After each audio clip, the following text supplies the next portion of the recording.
Halo saudara, dari Arlington, Virginia, saya Helmi Yohanes dan tim VOA kembali hadir dengan serangkaian berita Amerika Serikat dalam segmen Sapa Dunia.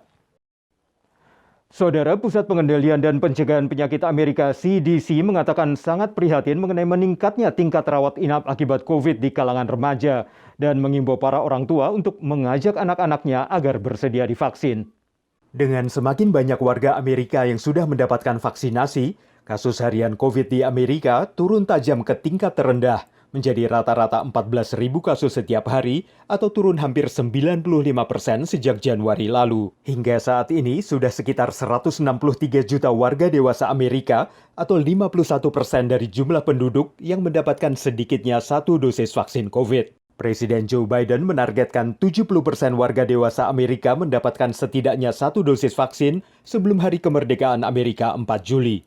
Sementara Direktur CDC, Dr. Rochelle Walensky, menyatakan sangat prihatin melihat studi baru yang menunjukkan tingkat rawat inap remaja usia 12 hingga 15 tahun meningkat. Dr. Walensky mengatakan hal ini seharusnya bisa dicegah, dan ia mendorong para remaja terus memakai masker serta berhati-hati bila berkerumun hingga mereka sudah mendapat vaksinasi penuh. Direktur CDC juga meminta para orang tua untuk berbicara dengan para remaja mengenai pentingnya strategi pencegahan dan mendorong mereka untuk divaksin. Data CDC menunjukkan tingkat vaksinasi di Amerika menurun menjadi sekitar 1 juta dosis suntikan setiap hari, anjlok dari 3,3 juta per hari pada puncaknya April lalu. Sementara itu, pemerintah Amerika menggencarkan bantuan vaksin bagi negara lain setelah melampaui target vaksinasi di dalam negeri. Amerika juga melonggarkan aturan ekspor bagi produsen vaksin yang belum mendapat izin penggunaan darurat negara ini, serta mendistribusikan jutaan dosis vaksin lewat program COVAX.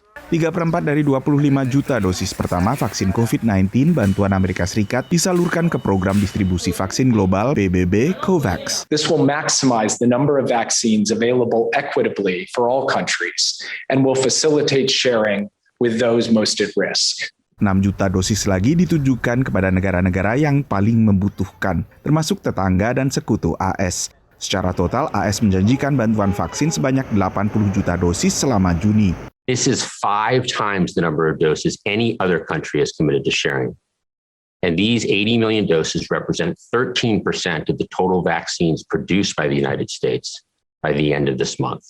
80 juta dosis ini membantu menurut analis, tapi belum sepenuhnya mencukupi bagi miliaran penduduk dunia. Yes, a step in the right direction, but really a drop in the bucket to what the global need is. Separuh lebih penduduk dewasa AS kini tervaksinasi penuh, sementara mayoritas warga negara-negara lain belum bisa mengakses vaksin. Of the 1.8 billion vaccines administered globally, just 0.4% have been administered in low-income countries. This is ethically, epidemiologically, and economically unacceptable.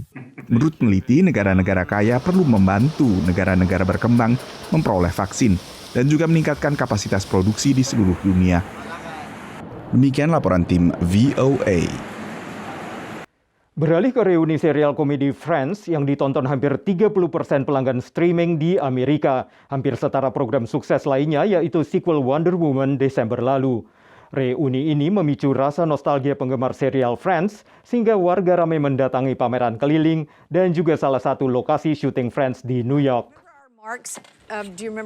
Reuni Friends di layanan streaming HBO Max kembali mempopulerkan serial komedi TV yang pertama tayang pada 1994 tersebut. It really reminds me of the 25th anniversary, which was only like a year and a half ago, but it's everywhere. Everybody's talking about Friends, everybody loves it. The Friends Experience adalah pameran pop-up yang menghadirkan apartemen tokoh serial Friends dan juga tempat nongkrong favorit mereka Central Perk bagi para fans. Really excited that I got to be here. When I went into the hallway, I felt like I was really in the apartment. When I went to Central Perk, I felt like, oh my God, I'm finally here. Like I felt like I was there. Tahun ini pameran hadir di Chicago, Atlanta, dan tentunya New York, lokasi asli serial ini. We sold out Chicago, we're sold out in New York this weekend. Everybody is incredibly excited. I'm on a ton of, social media groups that are Friends fans specific all night long.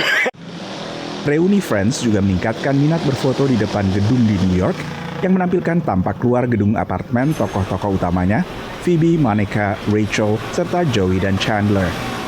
Friends has been sorry, everything to me. Friends has kept me sane somehow. During dark time, dealing with cancer and stuff. So Friends is just great show. There's no other show like it.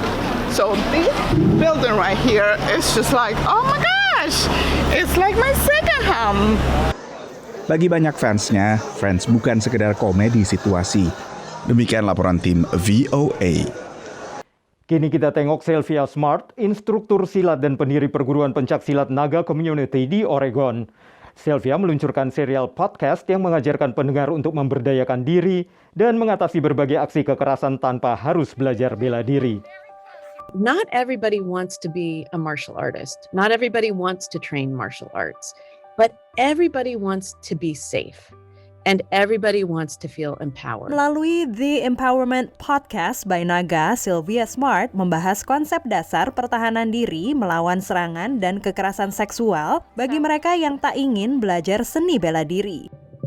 Research proves that empowerment self-defense training makes you safer, period. Sylvia adalah pendiri dan guru di Naga Community, perguruan pencaksilat di Beaverton, Oregon. Where I'm actually teaching people all the other stuff that's not the physical component, like how do you stand? How do you hold your body? How do you use your voice?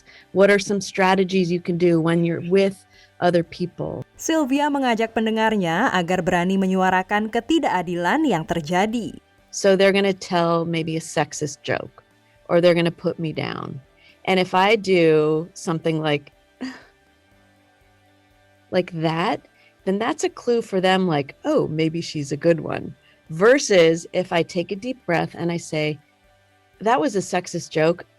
I didn't think it was funny. Stop it. I think that Sylvia creates a very unique, sustainable platform for helping others find different tools, strategies, and perspectives for finding safety and learning through community and building trust with others. Sylvia yang tahun lalu dinobatkan ke Hall of Fame Association of Women's Martial Arts Instructors menekankan pentingnya mengenali sinyal-sinyal yang dikeluarkan tubuh saat menghadapi situasi tertentu. Dari Washington DC, Dania Iman, Nia Iman Santoso, VOA. Saudara, kami akan kembali dengan Sapa Dunia Senin depan. Terima kasih atas perhatian Anda. Dari Arlington, Virginia, saya Helmi Yohanes dan tim VOA.